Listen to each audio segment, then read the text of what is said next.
العالمين والصلاة والسلام على نبينا محمد وأهل بيته الطيبين الطاهرين اللهم صل على محمد وآل محمد وعجل فرجهم. So in the last class we were talking about the respecting the believer, and we're still in the chapter of arrogance and pride. Maybe inshallah we finish it today. And we were saying that Imam Bakr alayhi salam said the honor of a believer in the sight of Allah is greater than the honor of the Holy Kaaba. So we should respect our brothers, our sisters in faith, fellow believers, and not say bad things about them. And a lot of times people are quicker to say bad things about believers, or they would do something to a believer because they don't fear the retaliation from the believer. But if they were to say those same type of words to a disbeliever, they wouldn't do it. And we have to look at it as, we would never disrespect the Holy Kaaba. So we should also look at our brothers and sisters in faith in the same way, that we shouldn't disrespect them. Because if we disrespect them, it's even worse than disrespecting the Holy Kaaba. And no one would do that to the Kaaba. But when we don't think about these riwayat, then we do it to our fellow believer. We are doing something worse than desecrating the Kaaba. And we said that we need to respect all honor and all respect all signs of Allah, similar like the Masajid, Hosseiniya, also our scholars, ulama, teachers, elders of community, guests, parents, many things. And we said that Imam Sadiq alayhi salam, when he would show respect, he said that Imam Hussein never walked ahead of Imam Hassan alayhi salam, and he never spoke first in public in order to respect him, because he is his elder brother. So the respect we learn from them is to, not interrupt our elders when they're talking, not to interrupt, someone else when they are someone who has a higher degree of respect than us. And we said that Imam Ali alayhi salam said to show respect to your father and your teacher by standing up when they enter a room, even if you are a king.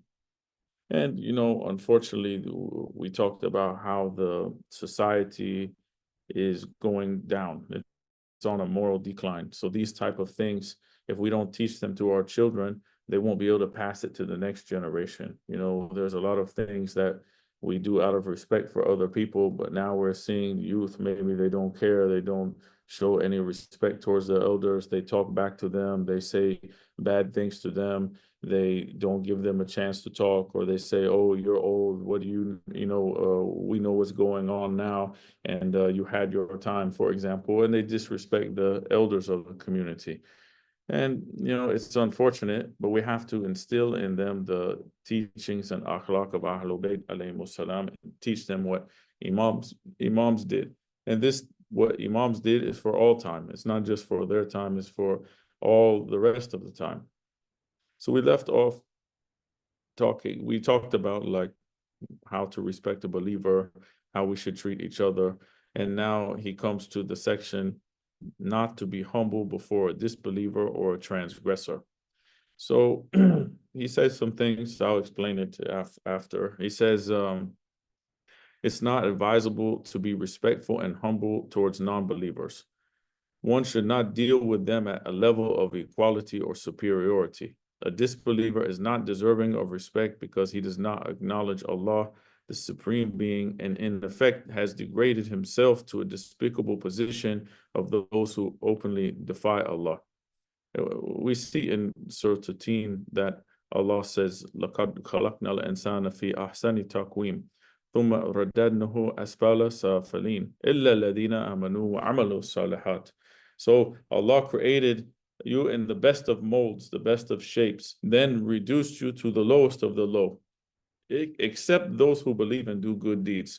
So we see that only those who believe and do good deeds are not the lowest of the low. The lowest of the low are those who do not believe in Allah and they don't do good deeds. So he says, like the disbeliever who proclaims his disbelief with impunity, and the sinner and transgressor who openly and brazenly sins, the oppressor, and the one who insults the signs of Allah. These are the people whom we should treat with anger and harshness for the sake of Allah.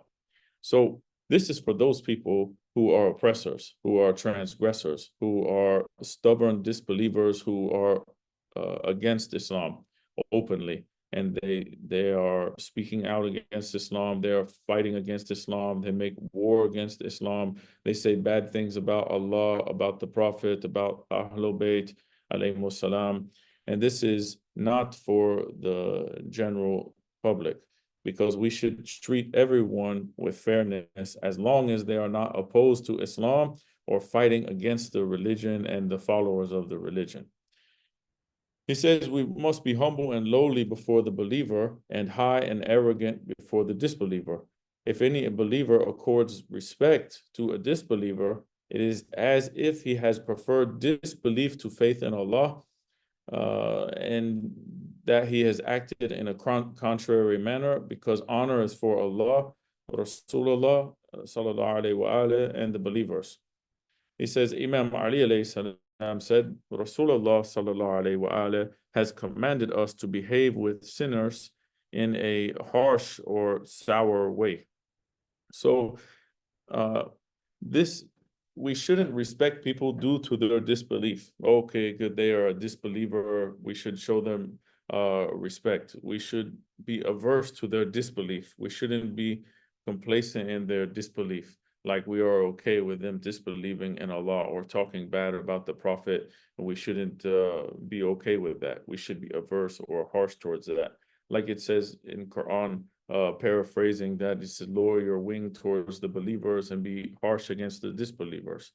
But this, however, does not apply to one's parents, because Allah has honored all of mankind who believe in Allah and do good deeds, and He lowered those who arrogantly disbelieve in Him and do bad deeds. For example, Fir'aun, Nimrud, Muawiyah, Yazid, and these are from the group that Allah subhanahu wa ta'ala has cursed in the Quran, and they don't deserve our respect at all, in the slightest. Allah says, surely those who disbelieve and die as disbelievers are cursed by Allah, the angels, and all of mankind. About the, parents, for example, it is said that we have to respect them whether they are a believer or a disbeliever, and that we gave examples before in previous classes about the one who respected his mother, who was a Christian, and he asked the Imam what to do in regards to her, how to behave with her, and he said to treat her kindly, and he treated her more kind than he had ever done before. And because of his akhlaq towards his mother, she ended up embracing Islam and dying on the path of Islam. And if he would have behaved harshly with her, she would not have come towards Islam. So we need to see who this is against. When we speak about disbelievers, it's against those people who have a problem with Islam, who go against Islam, who attack Islam, and these type of things. We should be firm with them and don't accept those things. We should be harsh against those people who are fighting against us, who are driving. Quran says about those who are, it says to be fair with people as long as they're not killing you or driving you out of your homes. So, for example, do we think these people in Gaza should be friendly towards these people who are attacking them and killing them and driving them out of their land? Of course not. They should be harsh against the disbelievers because they are fighting against them. We should be fair with people who are fair with us, and if they are against us, then we should be firm against them. About the rights of other people, Imam Bakr alayhi salam said, Allah has not given superiority to a mu'min in three situations. First, to return what's been entrusted to him for safekeeping, whether it belongs to a mu'min or a kafir. Second, fulfilling the oath, whether it's to a mu'min or a kafir. And third is being kind to your parents, whether they are mu'min or they are kafir. So regardless of a person's faith, we have to keep our word, whether they're a believer or disbeliever. We can't take advantage of a person, for example, because they say they are a disbeliever. And we have to remember that our actions with other people from different faiths will either attract them towards Islam, or we could be pushing people away from Islam. So may Allah subhanahu wa ta'ala protect us from, setting a bad example for mankind, and allow us to follow the best example, which we have in Rasulullah sallallahu alayhi wa alayhi. He says, doubtlessly, we must never be humble towards an arrogant person who considers everyone else degraded, lower than him. Because, first of all, it's a kind of insult to behave humbly towards a conceited person, and it's a despicable act according to reason and religious law. Secondly, he says humility towards an arrogant person will only increase his conceit. It's possible that if we are arrogant and break off relation with a conceited person, avoid business dealings with him, maybe he reforms himself because of that, and he gives up his arrogant ways. We would then have successfully executed nahi anil munkar, or forbidding the evil. And he says our behavior towards arrogant people should be as directed by Rasulullah sallallahu alaihi wasallam in this hadith. Whenever you meet a humble person from my ummah, you must meet them with humility, and you must behave arrogantly with the arrogant people, because your arrogance toward them will be a cause of their disrespect. So we shouldn't, if someone is arrogant, we shouldn't humble ourselves before them and be, humble with an arrogant disbeliever, for example, or someone who's arrogant in any ways. It's a funny story, because me and my friend, other Sheikh, we were traveling, and we met someone, and I know him well, but the person is always talking about what he's done for Islam, and what he is, always looking for recognition from people, telling them, you should respect me because I did this, and, going into the haram, to the ataba, of the custodians of the haram, and saying, I've done this, I have done that, and you should respect me because of this, and you should honor me, and you should greet me and welcome me and do all of these things. And I helped spread Islam throughout America and such and such. A person, he is not alim, but he has done a lot of good things. But, when he came to my friend knows who he is, obviously. They don't know each other, but he knows him because he has done a lot of work.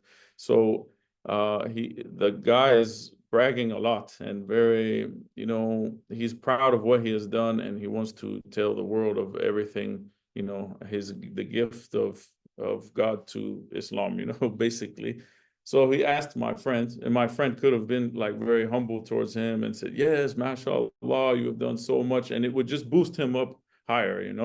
But he told him, he said, I was in America, I've done such and such, and I started this here, and I've done this, and I did. If it wasn't for me, Islam would not have been that big in America, And he said, you must know me, who I am. And my friend, he knows him, but he told him, I never heard of you, and I live in the same city that you were in, and I never heard of you, and no one, talks about you or anything like that. And the guy got really shocked. He said, wow, really? Like no one, but he did it in a way to try to humble him, because if he was humble towards him, he would have just, got more arrogant and more conceited and these things. So he did this in a way to try to bring him down to the reality that, all of these works that we are doing, it's not for showing off to people. It's for the sake of Allah subhanahu wa ta'ala. Even if no one knows that you have done the work, it doesn't matter, because Allah subhanahu wa ta'ala knows that you did the work. And there is many examples of this, that I remember with Ayatollah Sayyid Sistani, someone, they had started an organization, and someone took it, and they put their name on it and took Sayyid's name off, and, all of these things, and basically took the whole organization. And they told Sayyid, he said, okay, it's fine. My name doesn't need to be on it. He can take it as long as the job is getting done. It doesn't matter if my name is on it or not. And there's other example of one of my friends was telling me that one of the late Sayyids, he had wrote a lot of books, and one of the people took his book and published it in Lebanon, but he took the Sayyid's name off of it, and he said he put his name on it because maybe people wouldn't listen to the Sayyid because he wasn't from there, and he took his name and put his name, and he became very famous for that book because it's a scholarly book. And he said, you know, before he died, he got older and he felt like he was getting sick and his time was short. So he came to Sayed in his office and said, Sayed, you know, I don't have much time left, I feel, but I want to apologize for something. And he said, you know, what is it? He said, I just want to ask your forgiveness. I took one of your books and I published it with my name on it, and the book became very popular in Arabic language. He said, you know, he said, I want you to forgive me for that. I shouldn't have done that. And I became very well known because of this book, but it was actually your book. And he called the person in the office, like one of the helpers, and he told them, you know, go over to that shelf and pull this book down. And he took the book and brought it over and he gave it to that guy. And he said, I forgive you. And actually, here's the second volume of that book and publish it in your name. You know, this is humility. He doesn't care if his name is on it or not. But a lot of times people do work and they just want to be recognized by other people when it has nothing to do with that. So we have to be humble in our approach. And he says about this dealing with the disbelievers, he says it's entirely reasonable and understandable that one would not want to be humble towards an arrogant person. One would, in fact, be inclined to also be arrogant with them. And this type of arrogance is permissible by our religious laws, as it's evident from the hadith that we mentioned. And we shouldn't bow before the oppressors. This is what it comes down to. Oppressors are arrogant and transgressing people, and we shouldn't bow down before them. If we study the replies in Nahj al-Balagha that Imam Ali alayhi salam wrote back to Muawiyah, and also the replies of Imam Hussein alayhi salam to Yazid, we would see that, you know, they tried to force their allegiance and do all of these things, and we will see the examples that they gave towards the oppressors of their time. And when you read these letters, they are very harsh with them, and they are not being humble and bowing down before them because they are claiming power, but rather it's the opposite, because they are arrogant, proud, and they are disbelievers, or they are munafiq. They are really disbelievers in heart. Well, they are showing Islam on the outside to some extent in order to play with power. But their replies are sufficient to show us about this subject. He says, in the present discussion, we are commanded by our religious laws to be arrogant and harsh towards disbelievers, transgressors, and conceited people, and to not show any humility or respect to them. A subtle point of significance has to be emphasized here. It must be entirely clear to us that the anger and arrogance that we exhibit is entirely in obedience to the commands of our religion, according to which we have to be enemies of those who are enemies of Allah. Tabara. In no way do these commands imply that we should really believe ourselves to be superior to those other people that are sinners. At no stage should we feel a personal feeling of pride and superiority over the sinner, and that shouldn't enter our hearts. At every stage, we have to be aware that both they and we are helpless at the mercy of Allah. Salvation is for whoever Allah wills and chooses to give him tawfiq. He says it's possible that Allah may give tawfiq to the sinners to do tawbah, and they are forgiven. And he says, so it must be amply clear that the arrogance and anger we have to exhibit is only in obedience to what our religion expects from us, and not because of any real feeling of pride and superiority. So it's only to do tabara, basically, to be at odds with those who are at odds with Allah, His Messenger, and Ahlul Bayt alayhimus salam, and not because we feel we are better than them because we are from XYZ country, or we have done this and that and they haven't, or these type of things. It's only because they are defying Allah, His Messenger, and Ahlul Bayt. He says to clarify that there is no difference between being angry and not being proud. We must present an example. Whenever the king orders one of his servants, he says, whenever my son misbehaves, you, the servant, must express displeasure and discipline him, to beat him. So if the servant finds the son misbehaving, it's his duty to do what the king says, to discipline him, to beat him, and to express his displeasure at the king's son. And if he doesn't, he hasn't obeyed the king's command. Though the servant himself doesn't have any pride and he doesn't consider himself greater than the prince. Rather, he knows that the son has a higher status and he is closer to the king because he is his son.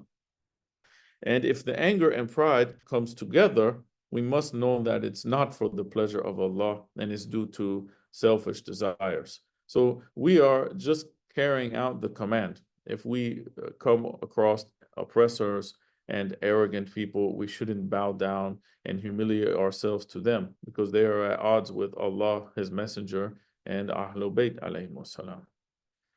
He said, our aim should be to impress upon them the greatness and supremacy of Allah, of which they are oblivious, and to make them realize that arrogance befits the Almighty, only to whom we are all subservient to Him. We are all servants of Allah subhanahu wa ta'ala. He is the only one who is the Most High. Our arrogance is, in this way of going against an oppressor, is then an act of worship to get closer to Allah. But beware, if the slightest element of self-importance or ujb or takabbur, pride, comes into our hearts, then this bears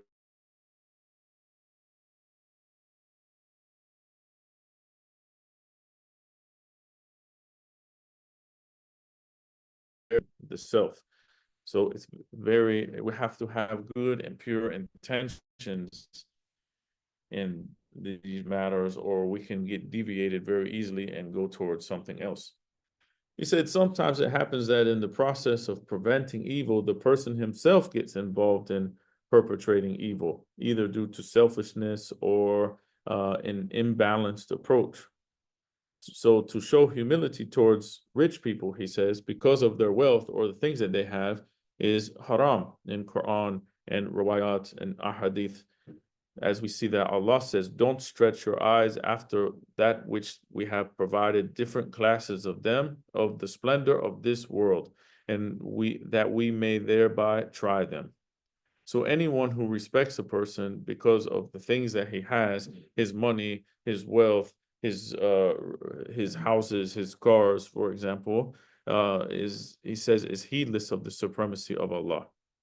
He says, Imam Ali alayhi salam said, one who goes to a rich man and behaves with him with humility, Allah destroys 2/3 of his faith, because he is going towards him and showing him humility for the wrong reasons. It's only because of what he has.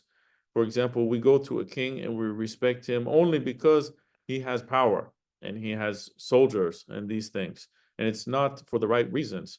The same thing, we respect someone who is rich. Oh, he is important. Or someone who is famous. Oh, he is a famous person, so I respect him.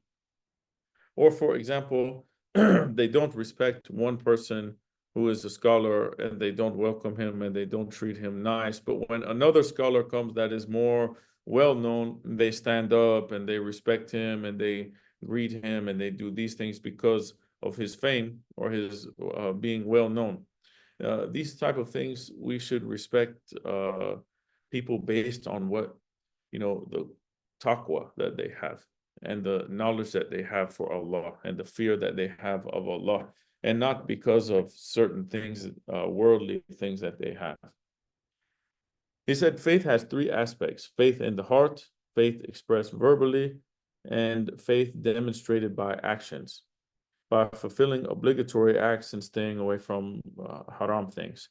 In the same way, humility before wealthy people is sometimes with the heart and sometimes otherwise, like with the tongue, and sometimes it's by physical obedience to them. He says, greedy people are more humble to the rich and speak sweet words to them and show themselves to be inferior. Their 2/3 of their faith is gone when they do this. And they're only doing this in order to seek some favor with that person, that they give them some land, they give them some money, they give them a position, and they're only doing it with ulterior motives. He said, if they express humility by physical obedience, like kissing their hands and feet, their whole faith is destroyed, because he has done everything he could do for a human being, and he has not left anything for Allah subhanahu wa ta'ala. This, we shouldn't show humility to people based on their wealth. And we should also not show humility to people just because they are powerful or they have influence over other people. Like Imam Hussein alayhi salam took a stand against Yazid, or Imam Ali alayhi salam took a stand against Muawiyah. And even though they had armies and they ended up fighting, they still did not humiliate themselves towards those munafiqeen. Amir al-Mu'mineen Ali alayhi salam, he said, it's good for the rich to show humility before the poor to seek reward from Allah. But better than that is the haughtiness of the poor towards the rich with trust in Allah. He said the poor can behave with arrogance towards the rich, not because he considers himself superior or due to any feeling of pride, but because of their trust and faith in Allah, and on the basis of this conviction that they are needless of other people, and their total reliance is on Allah subhanahu wa ta'ala, who is the owner of the treasures of the heavens and the earth. And this is a manner as to say that the poor are not reliant on the rich, and the rich may perceive them to be, they may perceive them to be reliant on them, but rather they are reliant on Allah subhanahu wa ta'ala. For example, Abu Dhar, Muawiyah tried to bribe him many times and sent him money, same as with Uthman, but every time they tried, Abu Dhar would give their money back to them. He said, I don't need anything from you, even though he was poor. All he had to do was just show humility to them and blend with them and accept them, and he would have had riches and lands and positions and all of that. But he refused to do it, and he always condemned them and spoke out against them and never showed humility toward them. And he ended up dying alone in the desert, just with his daughter. He died alone. And, because of this, and he has such a high status in the eyes of Allah subhanahu wa ta'ala, that it's said about him, if you want to see the zuhud or asceticism of Nabi Isa alayhi salam, then look at Abu Dhar. So we see that there are, we should not bow down towards these people, even if we are afraid of them, because we have to show that we rely and trust in Allah subhanahu wa ta'ala. Did Ibrahim alayhi salam bow down to Nimrud? No. Nimrud even put death in his face and threw him all the way into the fire, and he still accepted the will of Allah, and he never bowed down towards them. And we see, did Musa alayhi salam bow down to Fir'aun? No. All of these things are given to us as examples in the Quran to show us how to deal with oppressive people, how to, approach them, how to deal with them. We have so many examples in the Quran, so we have to take these examples of these prophets and emulate them and have firm faith in Allah subhanahu wa ta'ala, and always stand, against the oppressors, and trust that Allah subhanahu wa ta'ala will take care of us and protect us and keep us safe from harm. And we should never show humility to them based on their status or their wealth or their assumed power that they have. So I think we've ran out of time here. Inshallah, we can continue this next week, inshallah. Sallallahu ala Muhammad wa ali Muhammad. Allahumma salli ala Muhammad wa ali Allahumma salli ala Muhammad. Inshallah, 5-minute break. Okay, 5